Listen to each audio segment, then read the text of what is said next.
Hey everybody, Rob Maurer here, and today we are talking about the potentially made in China long-range single-motor Model 3, kind of a mouthful there, and then we also have a recap on a Third Row Tesla podcast interview with a former Tesla Autopilot engineer. Strong day for Tesla stock today, finishing up 5.7% to $545.45. That compared to the Nasdaq down 0.3%. Starting off, there's been a lot of news today about a single-motor made-in-China Model 3 with longer range than the current standard range that Tesla is producing at Gigafactory Shanghai currently. All the news on this today was sparked by a Bloomberg article early this morning, so we'll talk about that in a second. But this topic as a whole is not new to us. We knew about a month ago that Tesla had applied for approval to manufacture that variant of the Model 3 in China. But this news has resurfaced today thanks to that Bloomberg article titled, quote, "Tesla is nearing debut of longer-range China-made Model 3," end quote. Bloomberg's article says that Tesla actually plans to start offering this version of the Model 3, quote, "as early as this week, according to people familiar with the matter," end quote. What seemed to really grab people's attention from this story was Bloomberg also saying, quote, "the vehicle would have a range of more than 650 kilometers, 404 miles, on one charge, compared with about 450 kilometers for the current most basic version," end quote. So a 400 plus mile range Model 3, which is certainly an attention-grabbing headline. So is Tesla really about to start making a 400 mile range Model 3? Well, no, not yet, at least on the EPA cycle. So let's talk about this. Different countries use different test cycles to measure vehicle range. So there's the EPA in the US, there's the WLTP, and the NEDC internationally. And of those three test cycles, the EPA in general is going to give you the lowest range, and in general is going to give you the most realistic real-world range, while the WLTP and the NEDC test cycles are going to generally show a higher range for the same vehicle. We can easily see this by comparing the US Design Studio with the China Design Studio for the current versions of the Model 3. We can see that in the United States, the dual-motor Model 3 has an estimated range of 322 miles, while in China, the same vehicle has an estimated range of 590 kilometers, which converts to just below 367 miles, or about 13.9% more range reflected in the Design Studio in China than in the US. If we bring that back to the Bloomberg article, which says a range of more than 650 kilometers or 404 miles, and we use that same ratio, then we could estimate the EPA range for this version of the Model 3 would roughly be about 355 miles.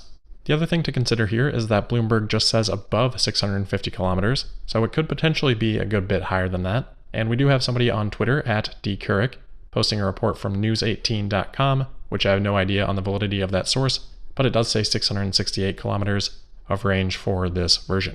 So obviously a bit speculative there, but if it were 668 kilometers, that would be 415 miles before our EPA conversion method, and after, it would be just shy of 365 miles. So every vehicle will convert over differently, but 355 to 365 miles of EPA range for this variant is looking like a pretty good estimate. The midpoint of that range would convert back to about 579 kilometers. So not 400 miles quite yet for the Model 3, but still a great number nonetheless, especially when we consider that when Tesla first released the long-range single-motor Model 3 in the US, which was back in mid-2017, you may remember that was the first production Model 3, Tesla gave that an estimated range of 310 miles. That was actually understated from the EPA test result of 334 miles. Tesla just opted to lower that. They must have felt that was a more realistic number, or they wanted to position it a little bit lower than the S and X. But regardless, even from that 334 mile EPA range back then, we could be looking at an 8% range increase on this China-made single-motor Model 3 in just about a couple of years, which isn't bad, especially considering the cost reductions that Tesla would have had during that period of time. Now, of course, these are all just estimates. The vehicle range is going to vary on how you drive it.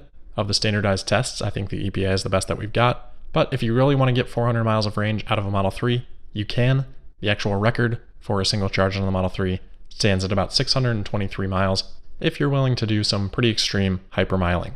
Next up, I wanted to go through my takeaways from the Third Row Tesla podcast yesterday. This was a pretty interesting one. They had a former Tesla employee that worked in the Autopilot division as recently as a couple of months ago that is now actually transferred over to Waymo and is currently working there. It was an interesting discussion, so I would recommend listening. The link will be in the show notes. Most of the Autopilot stuff is in the first 30 minutes, and if you do listen, they had to actually replace the word Waymo with something else for legal purposes, and they chose Taco Bell, so if you do listen, just a heads up on that. But for the background and some highlights, this was a former Tesla employee, as I said, in the Autopilot division, His name is Isaac, and he left Tesla a couple of months ago, as I said, but he did work there for 3.5 years in different divisions, spending the last 10 months on the autopilot team. He said that time really changed his perspective and helped him to buy into Elon's long-term vision and how successful Tesla is going to be as a company, saying, quote, "When I finally got into it, it just blew my mind," end quote. In terms of leaving Tesla, he said it was an extremely difficult decision, as evidenced by him still using we when referring to Tesla throughout this interview. But it sounded like a combination of a really good opportunity and a really nice offer from Waymo that eventually led him to that decision. In terms of takeaways, I would kind of divide it into two sections. One would be his comments on autopilot, specifically on how advanced it is with the new autopilot rewrite that we're yet to see in actual public release versions of the software, but that Elon and team have referred to as being a big step forward that is coming soon. Elon referenced this back on March 1st in a tweet saying, quote, "We need to finish work on autopilot core foundation code and 3D labeling, then functionality will happen quickly. Not long now," end quote. So Isaac said that they were working on this autopilot rewrite, and he pretty much raved about it, calling it a game changer and saying, just in general terms here, not any sort of specific quantification, but that they were seeing it, quote, "improving by like thousands of percents pretty much," end quote. So we've talked about this core rewrite before. Basically, it's combining all of the camera feeds into one 3D layout. And according to Isaac, that's making it easier for the data to be processed, that 360-degree view. Where they're doing 1 to 2 frames before, they can now do 1,000 to 2,000 frames. In terms of my understanding, personally, it makes a lot of sense for those frames to be combined into one sort of environment versus the neural network having to work on each of the individual camera frames. But I'm still not certain of the time element, which, if you have multiple frames over a period of time, that's what creates a video. And that's where I assume the 1,000 to 2,000 frames comment comes from. But he also specifically said it wasn't video, though that the video could be used to back check the results from the neural net.